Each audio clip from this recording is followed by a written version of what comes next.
তালডাঙ্গা থানার police officer, তিনি এত দাম্ভিক যে একজন সংসদ আপনার এলাকায় আসছেন, কোন জায়গায় মিটিং হচ্ছে আমি পৌঁছাবো, একটা পুলিশের গাড়ি রাস্তায় দেখিয়ে আমাকে পৌঁছাতে এদের লজ্জা হয়? এরা তৃণমূল কংগ্রেসের বন্ধু নয়, এরা সরকারের বন্ধু নয়। এদেরকে দিকে নজর রাখবেন, এদের সঙ্গে বেশি বন্ধুত্ব করবেন না, কারণ এরা টু মাইস ফাদার মাদার রোজগার করার জন্য এরা তৃণমূলের আশ্রয় নেয়, এরা দেশ সেবা করার জন্য আসেনি। এদের উপর নির্ভর করলে চলবে না। বিজেপি নেতা সজল ঘোষ রয়েছেন টেলিফোন লাইনে। প্রথম কথা হচ্ছে মমতাদি গরু পাচার কয়লা পাচারের টাকা তোলে কথা বলতে পারেন, কারণ তাতে তার ভাইপোর ভাগ কমে যায়। কিন্তু আমি এখানে কনফিউজ যে আমি কাকে সমর্থন করব। যে পুলিশ অফিসারটা একজন সাংসদকে মুখের ওপর বলেছেন না তোমাকে আমি এসকর্ট দেব না,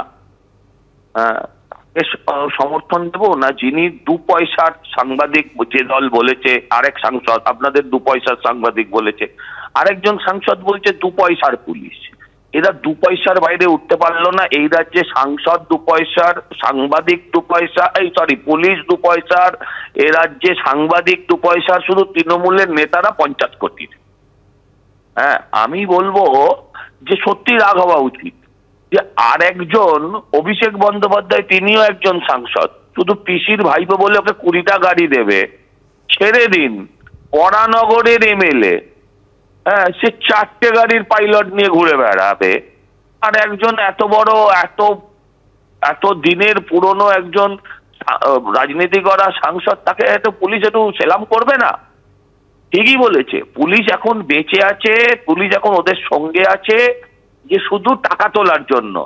আর এই মূর্খদের এটা জেনে রাখা উচিত, পুলিশ যে মুহূর্তে থাকবে না সেখানে তুমিও থাকবে কি থাকবে না সেটা নিয়েও সংশয় আছে মানুষের।